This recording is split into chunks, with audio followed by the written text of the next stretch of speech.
que Dios incluso está permitiendo que suceda a la iglesia.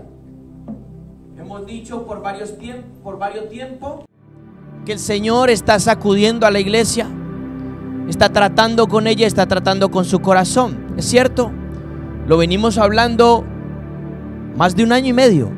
Venimos hablando esto, que este tiempo en el que las naciones se están sacudiendo, llámele pandemia, llámele crisis económica, llámele crisis de salud, llámele como le quiera llamar, de la manera que le quiera llamar. Ciertamente Dios está tratando no solamente con las naciones, sino con la iglesia.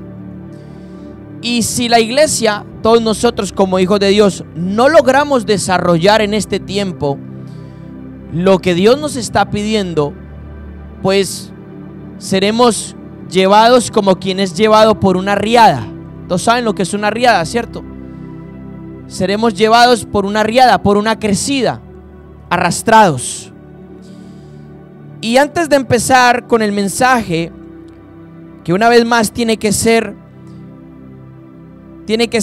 o es de Filadelfia, quiero abrir con esta palabra que está en Hebreos 12, versículo 26, que dice así: cuya voz sacudió la tierra, hablando de la voz de Dios, cuya voz sacudió la tierra en ese tiempo, pero ahora Dios ha prometido una vez más, diciendo esto: yo conmoveré no solo la tierra, sino el cielo. Y una vez más indica la remoción de las cosas que movibles, como criaturas que son, para que permanezcan ¿qué? Las inconmovibles. Fíjese, un paréntesis allí. Dios está permitiendo que todo lo que es conmovible, es decir, no sé si a lo mejor va a entender esta palabra, todo lo que es tembleque, todo lo que tiembla, todo lo que es endeble. Yo no sé si usted alguna vez ha tenido en casa esas mesitas que se tambalean, o esos comedores que parece uno que está en un barco. Pues Dios está permitiendo que todo aquello que esté así, endeble, sea conmovido. Y lo está permitiendo en este tiempo. Y tiene que ver también con nuestra fe, tiene que ver con nuestra edificación, obviamente tiene que ver con todo. Entonces, dice la palabra en Hebreos que Él va a permitir que todo sea conmovido. ¿Para que qué? Para que lo que es conmovible, lo que es endeble, lo que está mal construido se remueva. ¿Y quede qué? Lo inconmovible. Y lo único que es inconmovible, sigue diciendo el escritor de Hebreos, lo único que es inconmovible, verso 28, por lo cual recibiendo un reino ¿qué? Inconmovible. Lo único que es inconmovible es el reino de Dios. Entonces dice, por lo cual, hermanos, recibiendo un reino inconmovible, mantengamos la gracia mediante la cual sirvamos a Dios de manera aceptable, con reverencia y con temor. O sea, con temor de Dios, con temor reverente, porque nuestro Dios es un fuego consumidor. Dice la palabra. Entonces, lo único que es inconmovible es el reino de Dios. Entonces, de la única manera con que mi vida no va a ser conmovida, tirada al suelo, es cuando mi vida se encuentra ¿dónde? En el reino de Dios, que es inconmovible. Entonces, por eso estamos viendo que la fe de la iglesia en este tiempo está siendo probada y seguirá siendo probada con todo lo que está sucediendo. Entonces, algunas personas le vienen pruebas, y lo hemos dicho ya, algunas personas le vienen pruebas en sus emociones, tienen problemas con sus familias. Algunas personas le vienen pruebas en su cuerpo físico. Algunas personas le vienen pruebas en sus finanzas. Algunas personas le vienen pruebas en sus relaciones. Donde el área que sea, pero Dios está permitiendo que nuestra fe sea conmovida para que nuestra fe pueda ser, si nuestra fe está fundada en el reino de Dios, nuestra fe pueda ser estable. Y eso es lo que ciertamente está pasando. Y por eso vemos que la gente, y en la iglesia la gente no está aguantando la presión. Y cuando la gente no está aguantando la presión, entonces viene el diablo, le presenta el pecado y se va detrás del pecado y cae. Y está cayendo. ¿Por qué? Porque no está aguantando la presión de lo que está sucediendo hoy en día, de lo que se está soltando hoy en día. Y eso es algo verdaderamente crucial para nosotros en este tiempo. Por eso el Señor, el mensaje del Señor es un mensaje de esperanza, pero es un mensaje de una fe radical, fuerte. Y lo que hoy vamos a tocar, sobre todo para nosotros poder entrar en la puerta de Filadelfia, es la perseverancia. Y la perseverancia no se consigue, ay, mañana yo ya soy perseverante. No, la perseverancia se consigue en constancia. En constancia.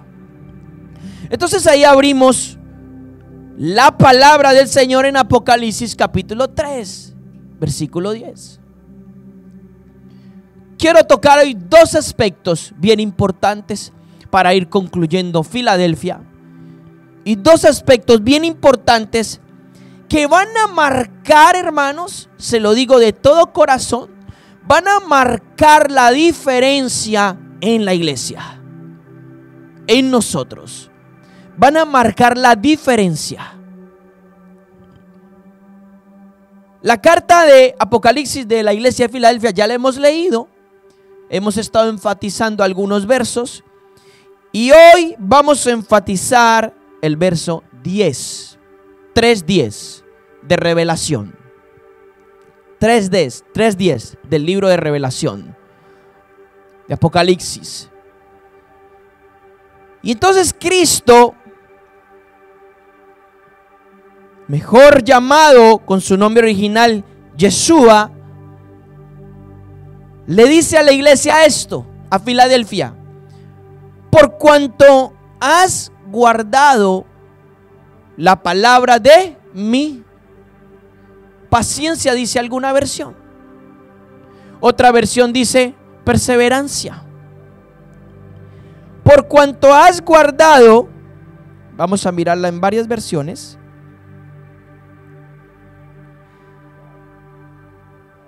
Dice la textual, yo estoy leyendo la Biblia textual. Ahora la Reina Valera del 60. Por cuanto has guardado la palabra de mi paciencia, igual. La Biblia al día. Mire lo que dice la Biblia al día. Ya que has guardado mi mandato de ser constante. Vale, estoy solamente en esa primera parte. Mire lo que dice la Biblia hispanoamericana. Y ya que has sido fiel a mi consigna de aguantar con paciencia el sufrimiento. ¡Qué tremendo! Eso dice la Biblia hispanoamericana. Mire lo que dice la Biblia de Jerusalén.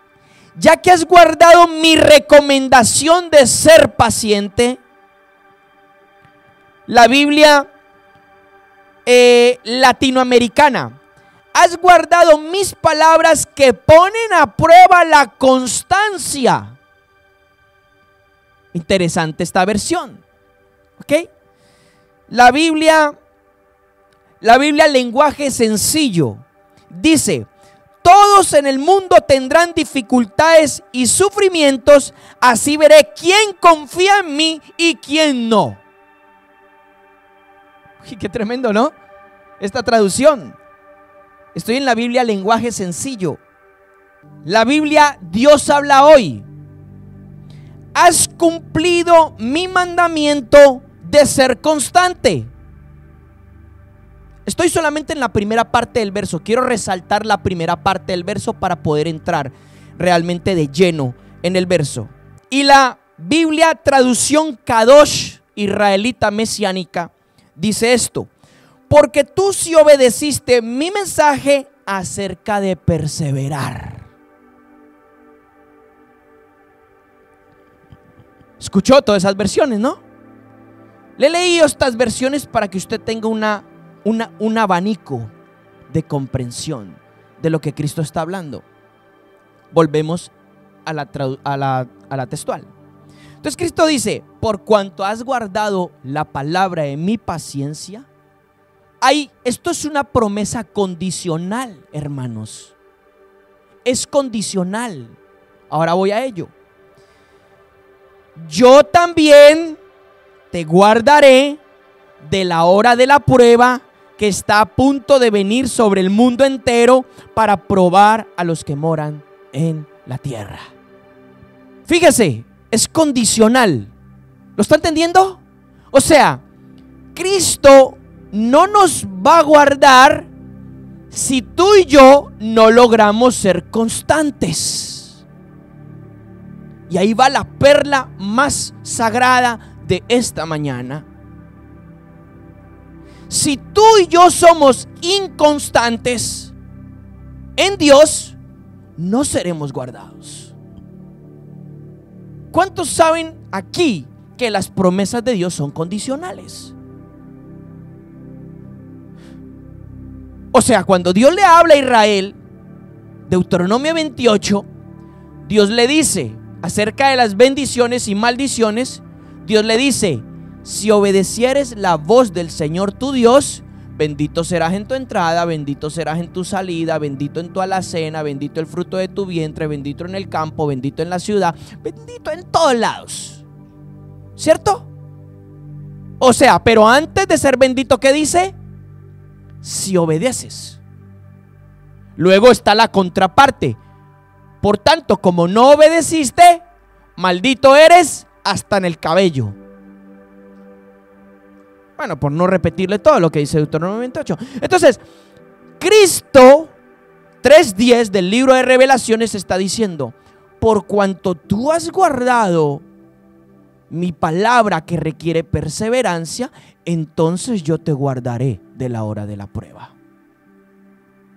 Si es cierto que Dios abre una puerta, la puerta está abierta, pero esa puerta solamente la podré cruzar en el momento que Cristo me vea que yo he sido perseverante.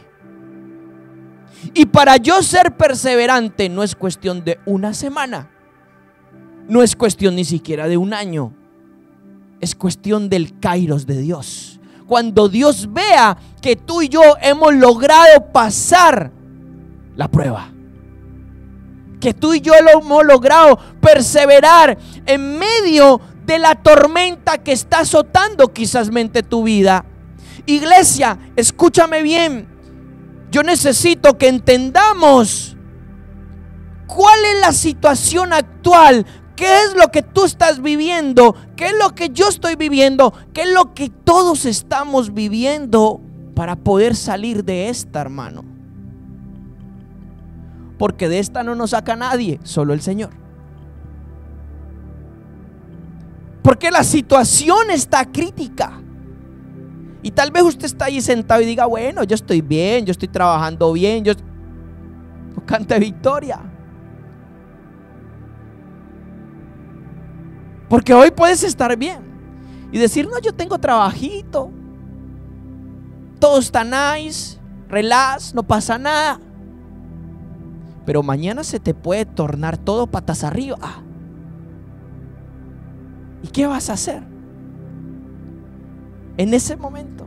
Entonces, lo que yo quiero que entendamos, iglesia del Señor, en toda la situación actual, verdaderamente Dios nos da Filadelfia, Dios nos da la puerta, pero número uno y más importante que cualquier otra cosa, que este es el versículo 10 central de todo: solamente Cristo nos va a guardar de lo que está sucediendo y seguirá sucediendo si yo logro desarrollar perseverancia, si yo logro desarrollar constancia.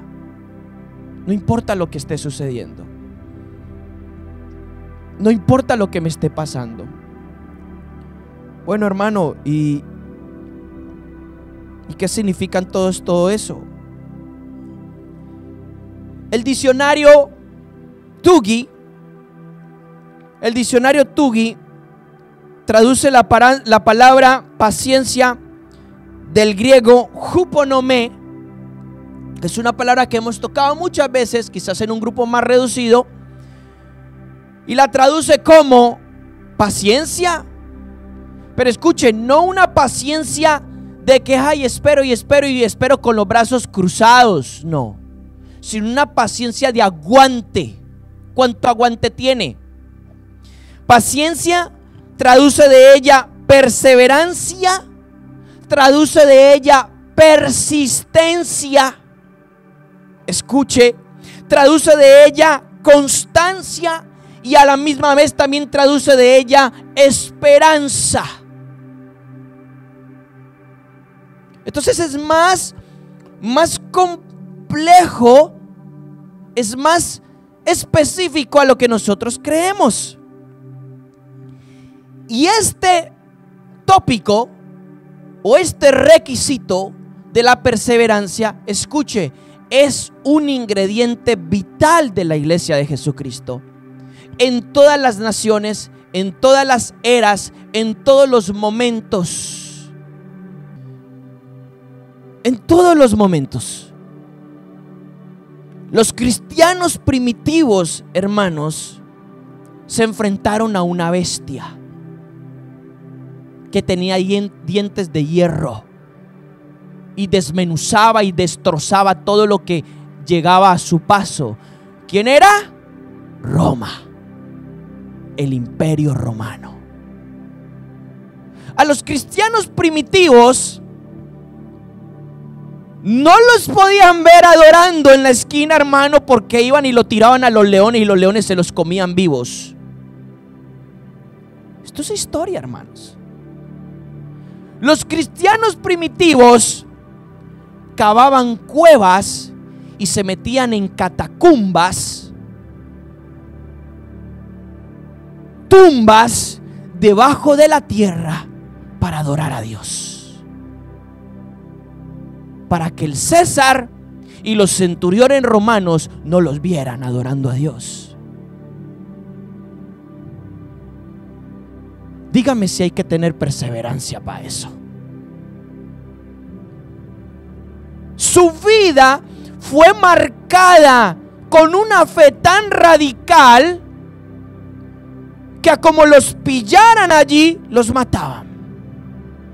Y para muchos de ellos fue una gran honra morir por el nombre del Señor Jesucristo. Tanto fue así que en la percepción del primer siglo, la iglesia primitiva sabía y entendía que cuando creían en Yeshua y se convertían a Él, es como si estuvieran firmando su sentencia de muerte delante de Roma. Hermano, tan grave era eso, mucho más de lo que usted piensa. Mucho más. Entonces, cuando vamos a hablar de huponomé, es decir, perseverancia, constancia, persistencia, todo lo que le he hablado ahora, vamos a hablar de uno de los ingredientes más importantes que tú y yo debemos de tener. Porque tal vez no somos los cristianos del primer siglo, somos los cristianos del siglo XXI. Pero tal y como hoy en día estamos viendo las cosas, tal vez no hay un gobierno que nos persiga. Hoy actualmente en Europa no hay un gobierno que nos persiga por nuestra fe y nos liquide. Lo hay en Oriente Medio, lo hay en Asia. Lo que pasa es que usted le tiene que dar gracias a Dios que no nació allá. Usted le tiene que dar gracias a Dios que no nació en China, porque como lo cojan los chinos, ahí lo arreglan. Lo pelan como pelan los perros. ¿Si usted sabía eso? Como lo agarre el coreano del norte, ¡ja!, o como lo agarren los países árabes, usted queda quemado vivo. Esa es la realidad. Lo que pasa es que nosotros no pensamos en ello. Pensamos es en nosotros, nuestro bienestar y nosotros y todo yo. Pero hay gente que está teniendo el valor el valor, la fuerza para morir por Jesucristo. ¿Qué haces si te coge un árabe o te coge un chino y te dice, niega a Yeshua y no te cortamos la cabeza? ¿Qué haces? ¿Eres capaz de negarlo por preservar tu vida? ¿O te haces cortar la cabeza? ¿Nunca has pensado eso, hermano? Es la realidad. La iglesia de hoy en día se cree que está en el limbo. No sabe dónde está parada. No sabe lo que está aconteciendo. Entonces Cristo dice, yo podría pensar y decir, ¿por qué Cristo no salvó a los hermanos primitivos? A todos los que se los comieron los leones en los coliseos, a todos los que les cortaron la cabeza. ¿Por qué Cristo no les salvó? Cristo les salvó y Cristo los tiene en su gloria.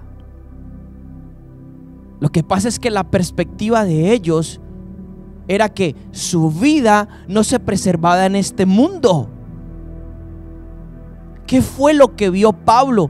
Yo meditaba esto con alguna persona muy íntima y yo le decía, ¿qué fue lo que vio Pablo que pudo decir, hermanos, para mí el vivir es Cristo y si muero, para mí es ganancia?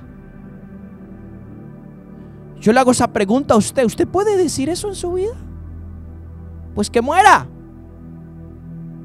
¿Qué fue lo que vio Pablo? ¿Cuáles eran sus convicciones de fe? ¿Qué es lo que Dios le mostró a él? Para que él pudiera decir, hermanos, si yo muero, no se preocupen, he ganado. Y efectivamente Pablo fue decapitado a las afueras de Roma. Y efectivamente Pedro fue crucificado boca abajo. Y efectivamente cada uno de los apóstoles fue sacrificado de manera horrenda. Y efectivamente a Isaías lo aserraron. Y así uno tras otro, uno tras otro. Pero la pregunta es, ¿se doblaron en su fe? Hebreos 11 tiene dos contrapartes de la fe. La fe que conquista, la fe que dice, por la fe conquistaron reinos, por la fe apagaron grandes fuegos, por la fe sacaron a fuga a grandes ejércitos. Gloria a Dios por eso. Por la fe derribaron los muros de Jericó. Gloria a Dios por eso. Pero también dice, por la fe fueron maltratados. Por la fe anduvieron como mendigos. Por la fe fueron asesinados a filo de espada. ¡Wow! Impresionante. Si hoy como iglesia sabe Dios lo que tú estás viviendo, lo que está pasando, solo lo sabe Dios. Si hoy como iglesia no desarrollamos perseverancia, se nos llevó el río, se nos llevó la riada en todos los aspectos, amados. Perseverancia, constancia. Y le voy a mostrar algunos versos en la escritura que hablan de esta palabra. Por ejemplo, en Lucas capítulo 8, en la parábola del sembrador, concretamente en el versículo 15, Cristo termina diciendo, escrito por Lucas, dice, hablando de la semilla que cayó en la buena tierra, dice, mas la semilla que cayó en buena tierra, estos son los de corazón bueno y recto, retienen la palabra oída y dan fruto con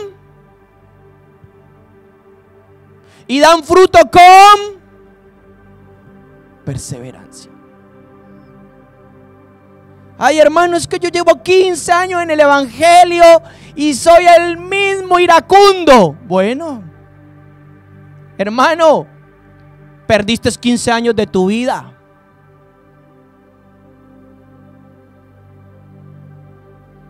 ¿Por qué? Porque el fruto se manifiesta en perseverancia. Persistencia. Toco esa puerta y no me abren, pues voy a tumbarla. Perseverancia. Si ya la vida misma te exige perseverancia. Si tú eres una persona emprendedora en el mundo de los negocios, te va a exigir perseverancia. Porque cuando emprendes no lo tienes todo hecho, no lo tienes todo ganado. Te va a exigir ¿qué? Estar ahí constante, día tras día, horas tras horas, dándole, hasta que te estableces, hasta que se estabiliza el negocio.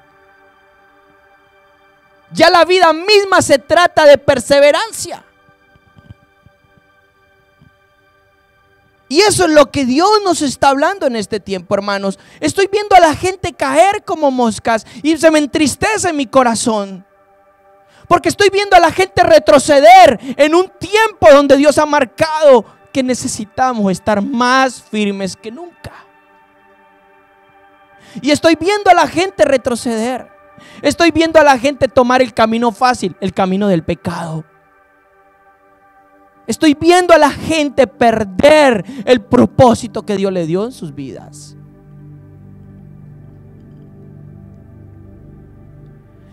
El mismo libro de Lucas, en el 21:19, Cristo les dice algo. Con vuestra perseverancia o paciencia, que dice, ganaréis vuestras almas. El mismo Cristo en Mateo 24, hablando del juicio de Jerusalén y de las grandes tribulaciones que iba a venir a la iglesia en esos años, en el año 70 después de Él les dice una cosa a sus discípulos muy certera, y es la misma palabra. Él le dice a sus discípulos: mas el que persevere hasta el fin, este será salvo. Entonces la perseverancia no es un cuentico, sino que es un ingrediente sumamente importante.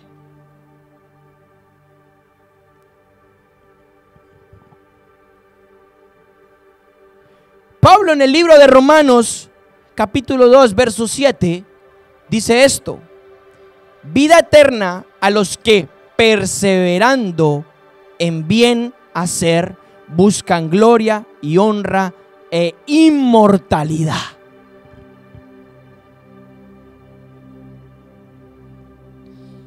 Y en el capítulo 5 del mismo libro de Romanos, versículo 3, Pablo dice, Pablo era un hombre de perseverancia, yo ahora se lo voy a demostrar un poquito más en la escritura.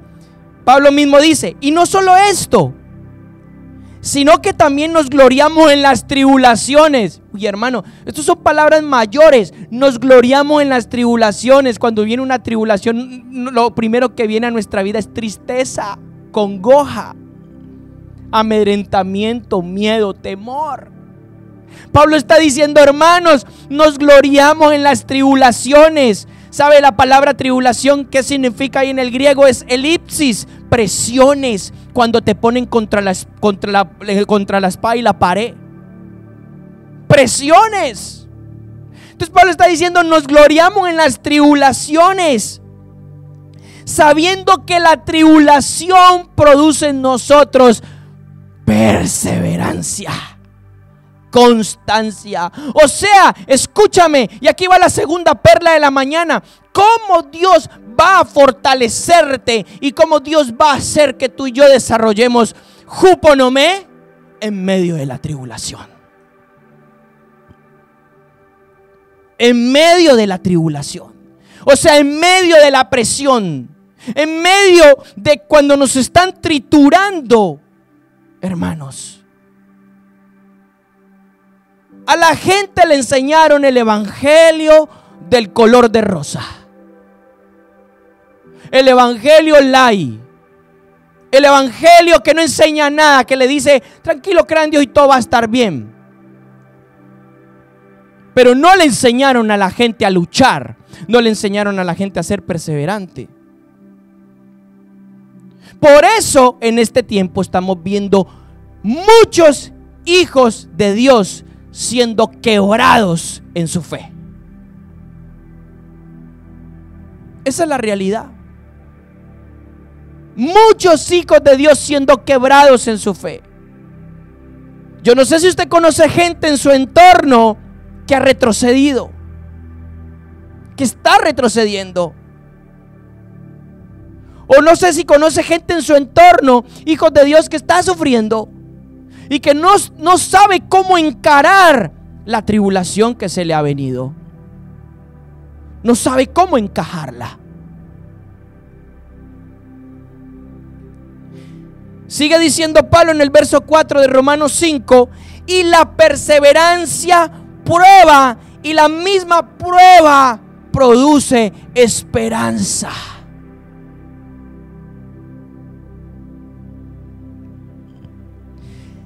Y en el capítulo 8 del mismo libro de Romanos, verso 25, Pablo dice otra cosa: pero si esperamos lo que no vemos, con perseverancia lo aguardamos. Uy, qué tremendo este verso. Vuelvo y lo repito.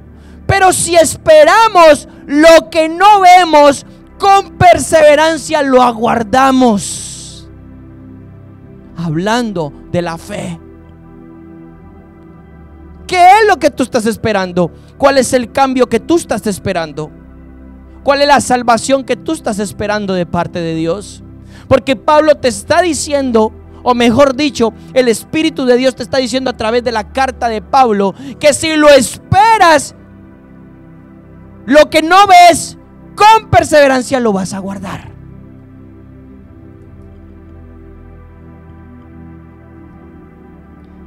Y luego en el capítulo 15, verso 4, Pablo dice: porque las cosas que se escribieron antes, hablando de toda la palabra de Dios, para nuestra enseñanza se escribieron. ¿Para qué se escribió la palabra de Dios? Para nuestra enseñanza, a fin de que por la perseverancia, la constancia, la persistencia y la consolación de las Escrituras tengamos esperanza. ¿Por qué se escribió? ¿Por qué se dejó registrado en el libro de Daniel que Daniel confió en Dios y que tuvo perseverancia cuando lo tiraron al foso de los leones y vino un ángel y lo salvó? Pues para enseñarnos a nosotros que Dios puede hacer lo mismo con nosotros, pero tenemos que perseverar hasta el final. Hasta el final, hasta el último suspiro, hasta el último dar.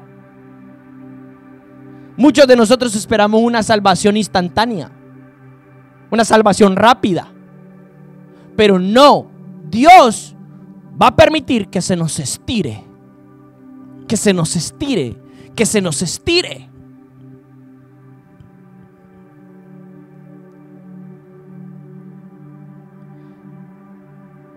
Mire lo que dice Pablo, 2 de Corintios capítulo 6. Este pasaje es extremadamente extraordinario. Vamos a leerlo desde el verso 1. 2 de Corintios 6, verso 1. Así pues nosotros como colaboradores os rogamos que no recibáis en vano la gracia de Dios. Porque dice: en tiempo aceptable te he oído y en el día de salvación te he socorrido. He aquí ahora el tiempo aceptable y he aquí ahora el día de la salvación. Dice, verso 3: no dando en nada ocasión de tropiezo, para que vuestro servicio o ministerio no sea vituperado. O sea, no dando tropiezo a otras personas en el servicio a Dios. Es decir, no dé mal testimonio. No haga que por su culpa otros no crean a Dios. Porque eso ha pasado en la iglesia. Muchísimo. ¿Cuánta gente incrédula ha visto el mal comportamiento de uno que es creyente y dice: ¿es el Dios en el que cree ese? Pues para eso yo soy ateo y soy mejor persona que él. Esto lo hemos visto mucho. Entonces por eso Pablo dice: no dando nada ocasión de tropiezo, para que vuestro servicio no sea vituperado. Y después dice: antes bien, recomendándonos en todo a nosotros mismos como servidores de Dios. Y aquí viene: ¿En mucha qué? En mucha perseverancia, en mucha persistencia, la misma palabra griega. Después dice, en tribulaciones. No está diciendo, ay hermanito, el evangelio de la prosperidad. Ay hermanito, todo estaba nice. Todo va a estar bien. No pasa nada, tranquilo. Dios es el del Dios de la lámpara. Usted lo frota y Dios le da todo. No, Pablo no está diciendo eso. Pablo está diciendo, en mucha perseverancia, en tribulaciones, en necesidades. Wow, qué tremendo Pablo. En angustias, en azotes, en cárceles, en tumultos, en trabajos fatigosos, en desvelos, en días sin comer. Ay, pero es que Dios es mi proveedor. Sí, pero a lo mejor Dios te hace aguantar 2-3 días. A ver qué haces. Y tú no puedes decir, no, no me proveíste, Señor.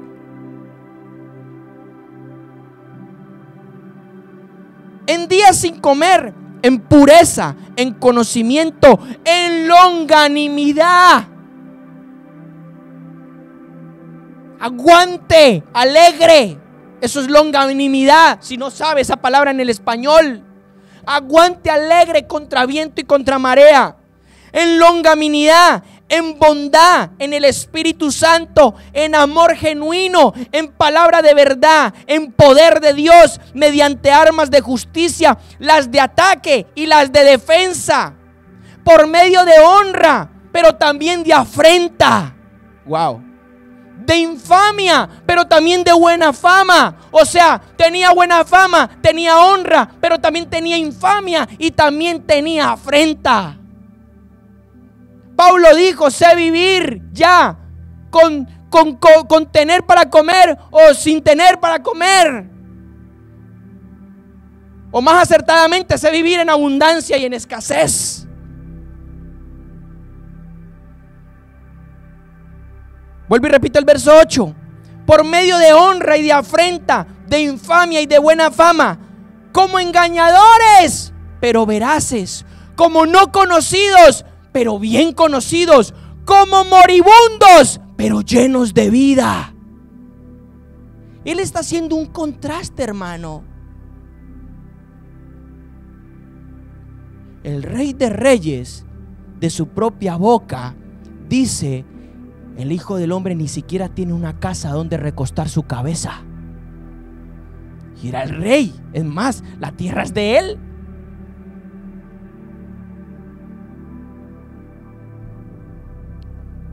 Repito el verso 9.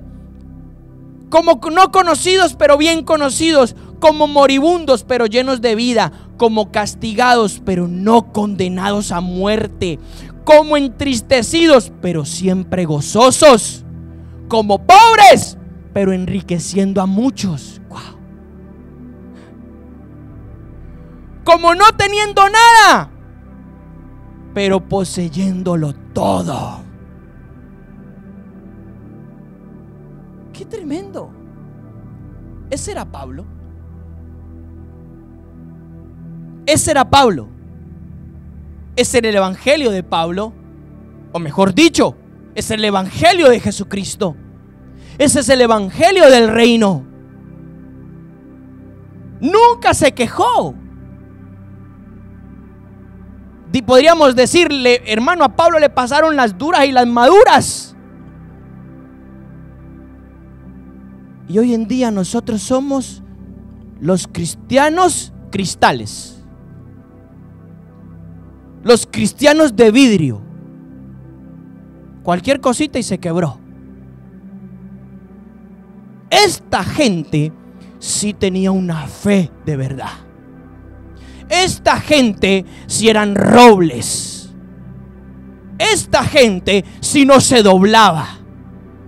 Esta gente sí no tenía miedo.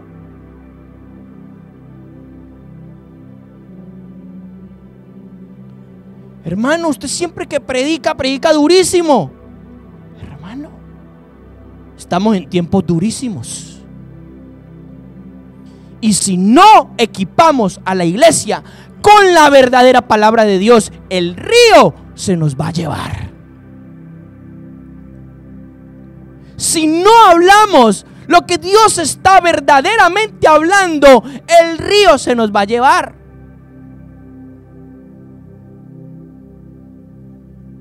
Hay quien está esperando que termine la pandemia. Pues no va a terminar. Primero se termina el alfabeto griego con todas las variantes antes de que se termine la pandemia. ¿O es que no sabe que las variantes les están llamando del alfabeto griego?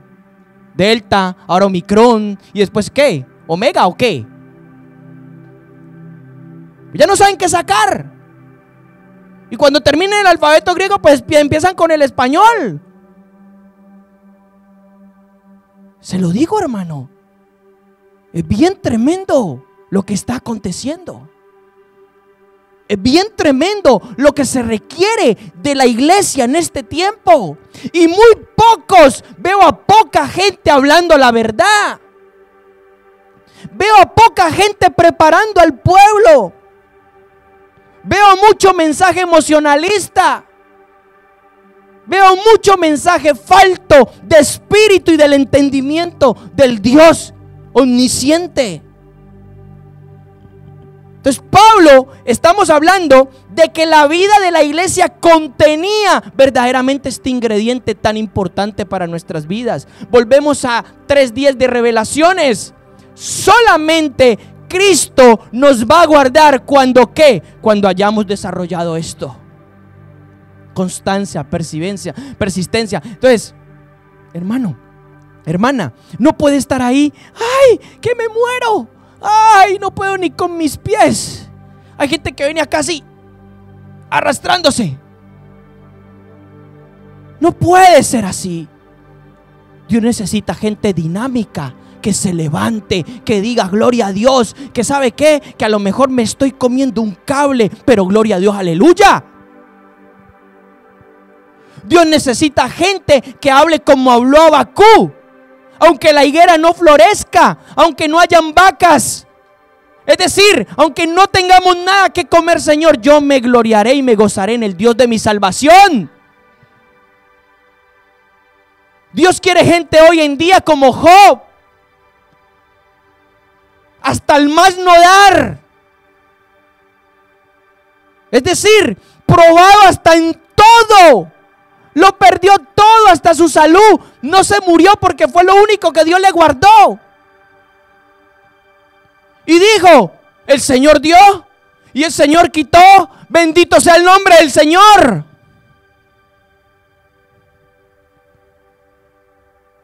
Pero hoy en día nos pasa una cosita así pequeñita y ¡ay, Dios mío! No sabe qué hacer. Se le vino el mundo encima. Tenemos que ser ejemplos de perseverancia, de persistencia, porque la corona de la vida guarda sobre nosotros.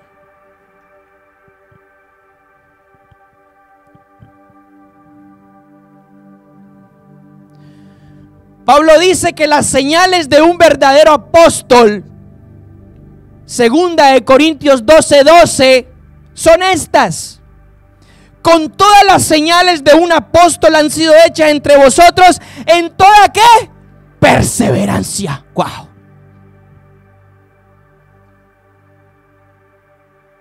Por señales, prodigios y milagros. Que las señales de un apóstol tiene que ver con perseverancia. Y hay gente que le encanta llamarse apóstoles. Bueno, eso ya ustedes ya lo saben, lo han escuchado de mí 40,000 veces. Hay gente que le encanta llamarse apóstoles y no tiene nada que ver con las señales de un verdadero apóstol.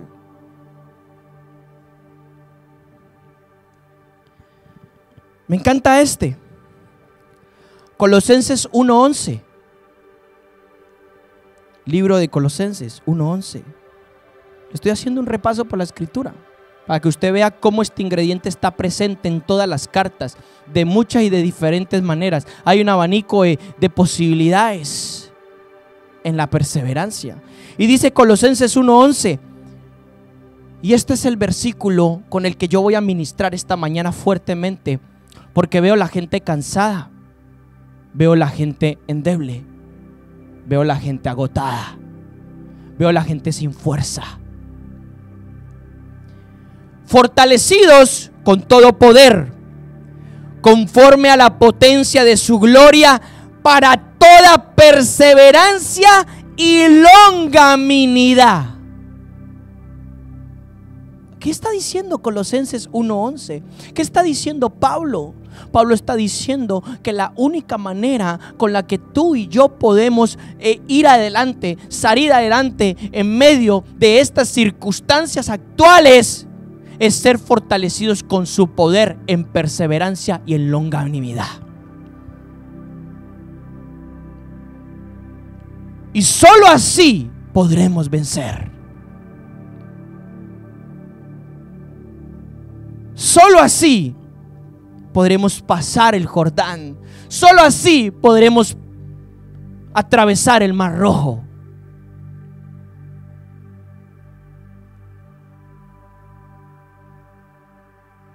Ese versículo, remárqueselo. Colosenses 1:11. Remárqueselo, para que usted toda la semana esté orando y declarando ese versículo en su corazón y en su vida. Ahora paso a Tesalonicenses. Ahora Pablo le habla a los de Tesalónica. Primera de Tesalonicenses 1:3. Y les dice: acordándonos sin cesar delante de Dios, Padre nuestro, de la obra de vuestra fe, del trabajo de vuestro amor y de vuestra constancia. Juponomé, de vuestra constancia en la esperanza de nuestro Señor Jesucristo.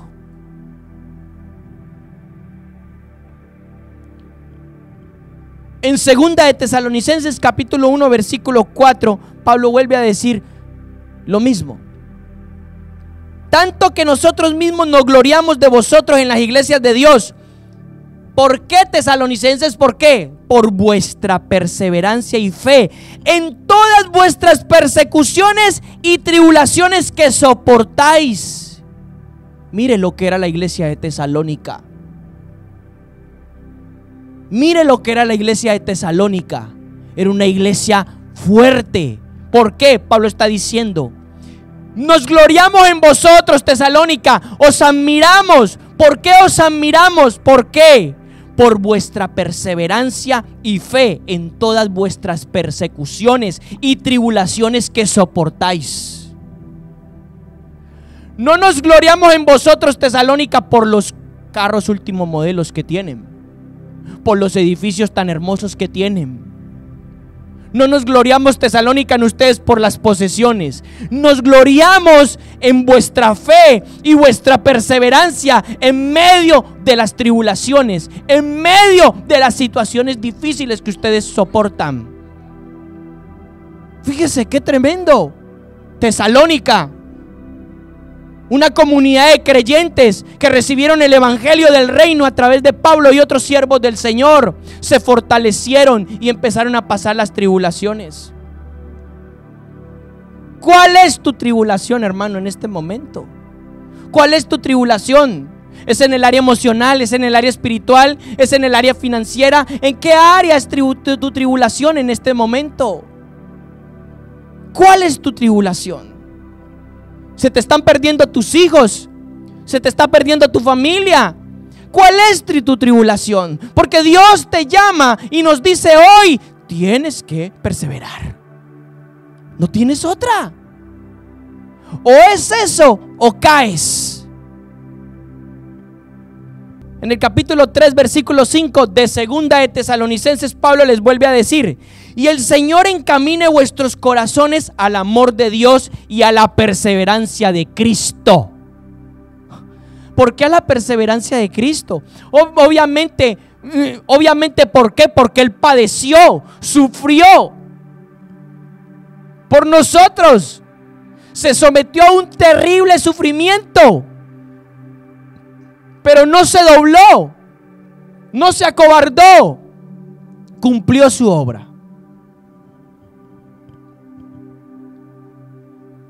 Hermano, le he hecho una ronda por la escritura. ¿Será importante, Juponomé? ¿Será importante?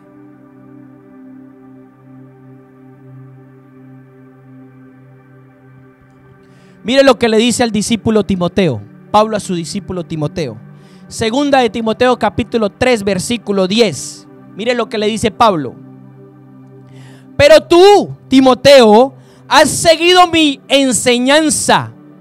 Y con esto le está diciendo, has seguido mi ejemplo. Una cosa es decir y otra cosa es ser lo que tú dices. Mira lo que te estoy diciendo. Hay gente hoy en día que le encanta decir lo que dice la palabra, pero otra cosa es ser lo que dice la palabra. Tú puedes decir de memoria lo que dice la palabra, pero si tú no eres lo que dice la palabra, tú estás desnudo, careces de autoridad, careces de ejemplo. Pablo le está diciendo a su discípulo Timoteo, tú, Timoteo, has seguido mi enseñanza como ejemplo. Dice, mi conducta, propósito, fe, longanimidad. No me dejé doblar por nada, perseveré. Mi amor y mi perseverancia.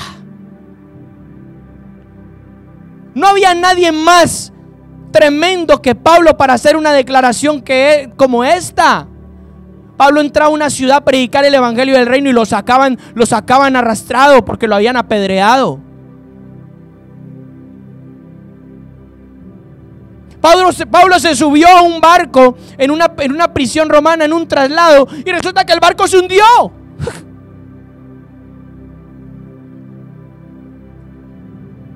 Llegó a una isla y después de haber sufrido un naufragio, pues resulta que lo mordió una víbora venenosa. Hermano, yo creo que el diablo decía, este hermano no se muere. Bendito Dios. Yo creo que el diablo y el infierno decía, a este le damos con toda y no para.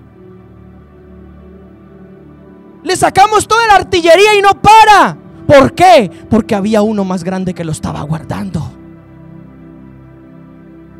Porque Pablo no era fuerte en sí mismo, era Cristo en él. Pablo tenía una tenacidad. Y como dijimos en Colosenses, era fortalecido con el poder del Espíritu en la perseverancia y en la longanimidad. Y no iba a parar. No iba a parar de decir las verdades. No iba a parar de predicar el evangelio. No iba a parar. Así lo mordieran víboras, así naufragara, así los judíos lo rechazaran, así todo lo que le sucedió. El día que paró fue porque Cristo quiso que parara. Y dijo, he peleado la buena batalla. He guardado la fe. Timoteo, tengo la corona de vida. Y lo sacaron a las afueras de Roma y pláquete, su cabeza rodando por el suelo.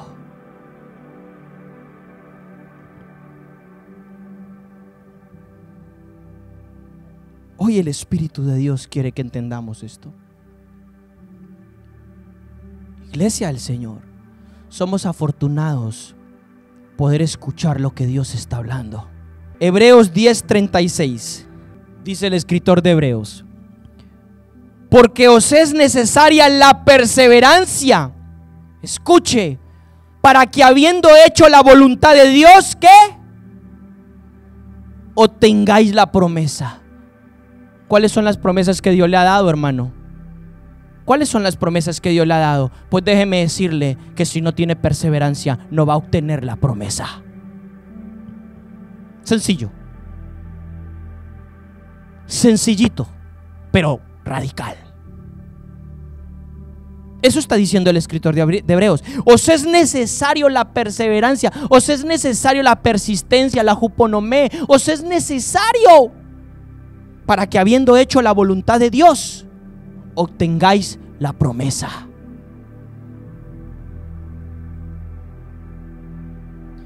Y luego dice también el escritor de Hebreos en 12:1: por tanto, nosotros también teniendo en derredor nuestro tan grande nube de testigos, aquellos que ya están de manera plena en el reino celestial, despojémonos de todo peso y del pecado que nos asedia y corramos con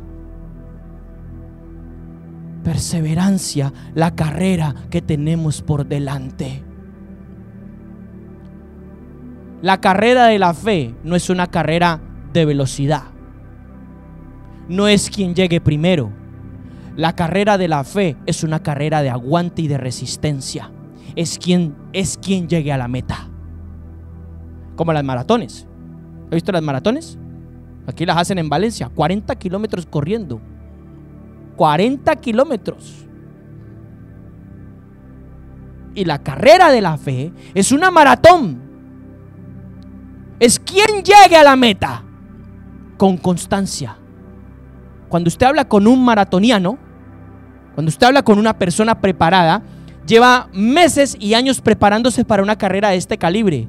Cuando usted habla con ella, él le dice: es importante mantener el ritmo constante y saber dosificarse, porque si no, no llegas a la meta. Mira qué tremendo. Él te enseña cómo dosificar la respiración, cómo oxigenar el cuerpo en medio de una maratón. O sea, si arrancas como carro loco, no llegas al kilómetro 10.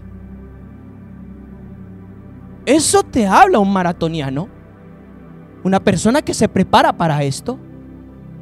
Pues hermano, estoy dando este ejemplo porque en la fe y en la carrera espiritual es lo mismo. Tienes que saber dosificarte, tienes que saber respirar, tienes que saber coger cada curva, cada kilómetro, cada momento. Ahora el apóstol Juan en Apocalipsis capítulo 1 versículo 9 dice esto.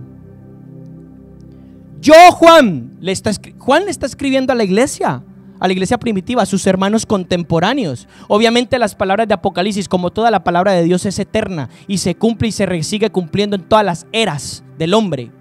Pero dice Juan: yo, Juan, vuestro hermano, copartícipe vuestro en la tribulación.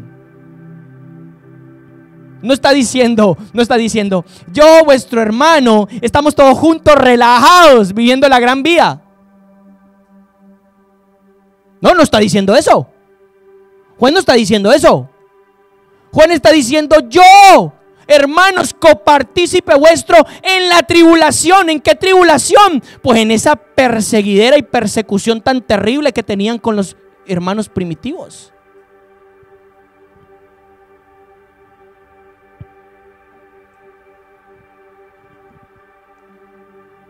Vuelvo y repito: yo, Juan, vuestro hermano y copartícipe vuestro en la tribulación, en el reino y en la perseverancia de Jesucristo. Estaba en la isla llamada Patmos por causa de la palabra de Dios y del testimonio de Jesucristo. ¿Qué le pasó a Juan? A Juan, ¿sabe por qué lo desterraron a Patmos? Patmos no era un paraíso, hermano. Patmos era una isla presidiaria. Patmos era una isla donde tiraban a los presos y allá los dejaban abandonados. Era una isla desierta. ¿Sabe por qué tiraron a Juan allá? Porque lo metieron a una olla hirviendo y lo quisieron cocinar vivo y Dios lo guardó. Sus asesinos vieron que la olla estaba hirviendo y lo querían cocer y él estaba nadando como si en aguas termales se tratara. En otras palabras, no lo pudieron matar porque Dios lo guardó, porque Dios no había terminado con Juan. Entonces lo desterraron a un sufrimiento que es la isla de Patmos. Y allá en Patmos Jesucristo le da las mayores revelaciones.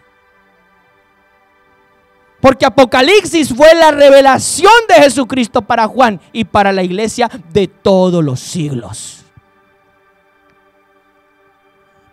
Entonces Juan le está diciendo a los hermanos: hermanos, yo conozco su tribulación. Yo sé que a muchos de ustedes los han matado. Yo sé que a muchos de ustedes les han cortado la cabeza. Para ese entonces a Pedro ya lo habían crucificado. Para ese entonces a Pablo ya le habían cortado la cabeza. Para ese entonces solo quedaba él. Yo, hermanos, conozco. a los discípulos, si usted es una persona que le interesa escudriñar la historia de la iglesia, usted va a escuchar a nombres como discípulos de Juan, como Policarpo de Esmirna, lo quemaron vivo, Ireneo de Lyon, Ignacio de Antioquía, y así mucha gente fueron sacrificados vivos. Esto para el año 103, 120 después de Cristo. Todo aquel que profesara la fe de Yeshua era muerto. Esa persecución no pasó hasta que Constantino, en el año 300 y algo, entre comillas, cristianizó el Imperio Romano. Esto es historia, hermanos. Y digo Constantino entre comillas porque lo que hizo Constantino fue mezclar las creencias romanas, que las creencias romanas eran de dioses politeístas, el dios Sol y todas estas cosas, y Júpiter y todas estas cosas, mezclar con la fe verdadera. O sea, se hizo todo un sancocho allí. Se hizo toda una mezcla. Y ahí empezó grandes torceduras en la fe. De ahí empezó el papado, y de ahí empezó toda esta cosa terrible. Jerarquías de hombres usando la palabra de Dios para dominar. Nosotros, hermanos, le voy a decir algo. Nosotros estamos en una nación donde hay un espíritu inquisidor. ¿Qué es eso, hermano? ¿Nunca ha oído la Santa Inquisición? ¿No sabe lo que es eso? Cuando perseguían a los judíos y perseguían a los que creían verdaderamente en Yeshua y los mataban. Y todo se tapó con una casa de brujas. Hay un espíritu en esta nación que persigue a los verdaderos hijos de Dios. Entonces no es raro que usted vea ese espíritu manifestando en personas, y personas que estén hablando la verdad, entonces los señalan, los difaman, los persiguen. ¿Por qué? Porque es espiritual. Se necesita huponomé, se necesita perseverancia. Más nos vale a nosotros tomarnos la palabra de Dios en serio, porque si no, podemos ser quebrados en la fe. Eso es una de las partes más importantes que yo quiero resaltar. Fíjese cómo en este aspecto tan importante la iglesia estaba marcada por esto. Y el segundo aspecto que yo quiero tocar hoy en día es este en la iglesia, que tenemos que vivir todos y cumplir todos. Dios va a esperar que nuestra vida sea una vida de intercesión, escuche, hasta la muerte. Hasta la muerte. Hasta la muerte. Libro de Esther, capítulo 4. Segundo aspecto sumamente importante, versículo 13. Libro de Esther 4:13. Escuche, para este momento el pueblo de Israel estaba cautivo en el imperio de los medos persas. El imperio de Babilonia había caído y los persas se habían levantado. Visión de Daniel de la estatua, pecho y manos de plata. El segundo imperio se había levantado. Los judíos estaban a merced de los persas, eran esclavos de ellos. Se levantó un endemoniado llamado Amán y hizo que el rey persa hiciera un decreto de que tenían que exterminar a los judíos. Escuche, Esther, aquí va una palabra profética para este tiempo. Esther representa la iglesia de este tiempo. El tipo de iglesia de este tiempo. Esther era judía. Esther fue escogida por Asuero para ser su reina, porque Vasti lo deshonró y la echó fuera. Pero se había levantado este espíritu de mortalidad, de muerte, que era Amán, y dijo: hay que exterminar a todos los judíos. Y el rey selló el edicto. Y las leyes de los medos y persas decía que cuando el rey sellaba un decreto era irrevocable, ni el mismo rey lo podía tirar atrás. Fíjese lo que le estoy diciendo. Y cuando Esther, Dios la puso estratégicamente en el reinado, pero Dios demandó de Esther algo. Vamos a leerlo. Mardoqueo era su tío, era pariente de ella. Y Mardoqueo le dice a Esther: Esther, nos van a liquidar a todos, ¿qué hacemos?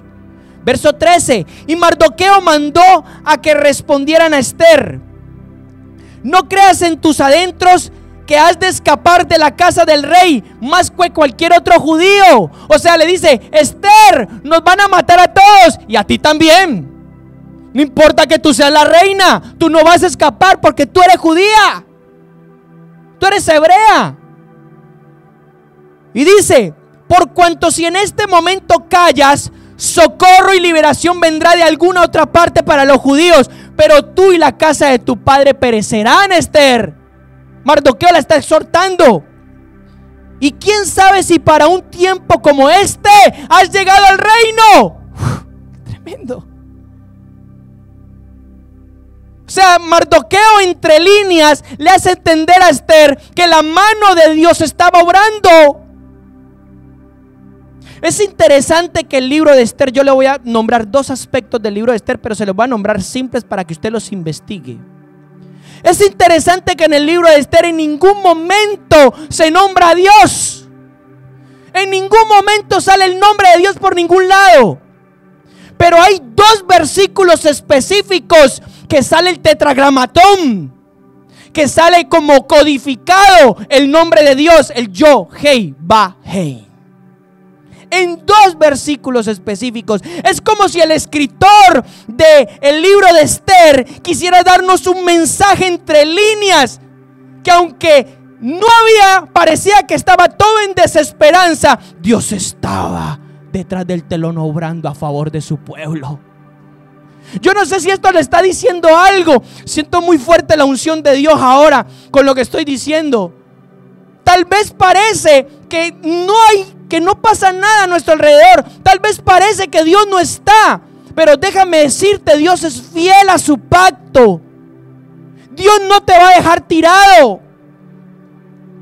Tal vez Dios está entre líneas, pero está obrando a tu favor.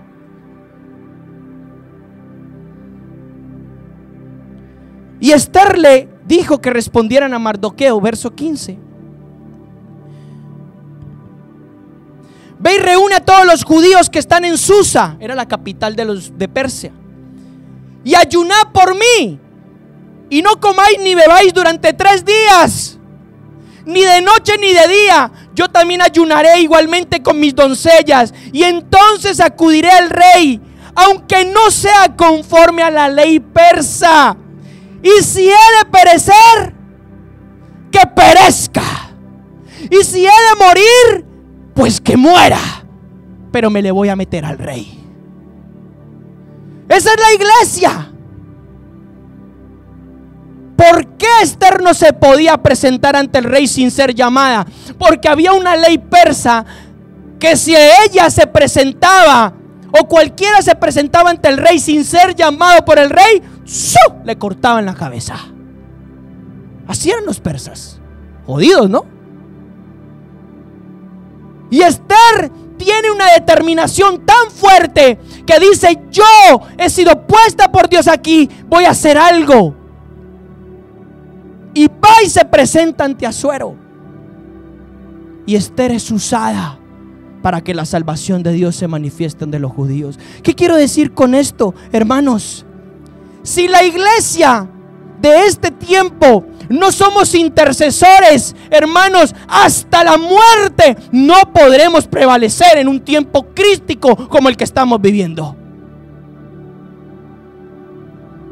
No podremos estar firmes en medio de la situación crítica que está sucediendo. Tenemos que tener la determinación de decir, pues si tengo que morir, que muera, como Esther. Entonces, uno de los aspectos, o segundo aspecto importante de la iglesia de Filadelfia, es una iglesia que intercede hasta la muerte.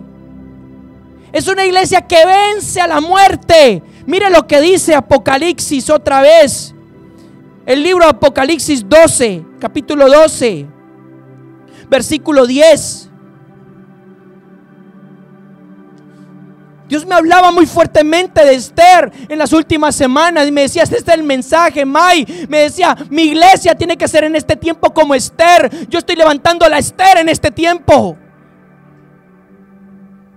Apocalipsis 12:10 dice: entonces oí una gran voz en el cielo que decía: ahora se manifestó la salvación y el poder, el reino de nuestro Dios y la soberanía de su Cristo, porque fue arrojado el acusador de nuestros hermanos. Está hablando de Satanás, el que acusaba de día y de noche delante de nuestro Dios. Y ellos, verso 11, y ellos, nosotros, la iglesia, los hermanos, y ellos lo vencieron por medio de la sangre del Cordero y por la palabra de su testimonio. Y escuche, y despreciaron su vida hasta la muerte. Despreciaron su vida hasta la muerte. No les importó ser sacrificados. ¿Qué evangelio te han predicado? No les importó. Hermano, ¿tan chungas están las cosas? Sí, hermano. Sí. Están serias. Están serias. No hay precedente de lo que estamos viviendo en este tiempo. No hay precedentes en nuestra generación. No los hay. No los hay. ¿Vieron la imagen que le colgamos por el grupo? O que mejor dicho colgó el hermano Miguel. ¿Vieron lo que han puesto las Naciones Unidas? ¿Usted cree que eso es normal? ¿Es el animalito de ellos? No, hermano. Esa es la bestia. Los gobiernos anticristos, los gobiernos perseguidores, los gobiernos de muerte se están preparando, se están confabulando. No por nada yo hablé de la bestia, su marca y el falso profeta hace 5 meses. Porque Dios me urgía a entender cuál era este concepto.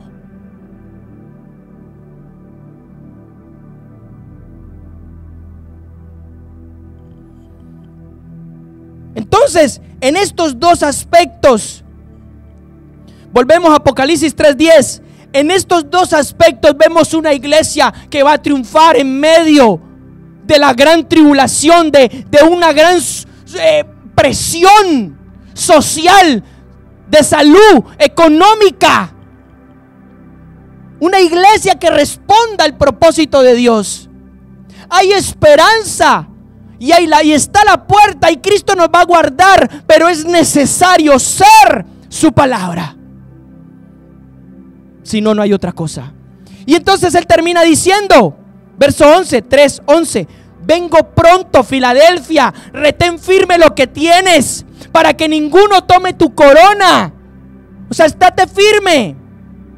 Y al que venza, o al que vence, yo le haré columna en el santuario de mi Dios. Jamás saldrá de allí. Y sobre él escribiré el nombre de mi Dios, el nombre de la ciudad de mi Dios, la nueva Jerusalén, la cual desciende del cielo de mi Dios, y mi nombre nuevo.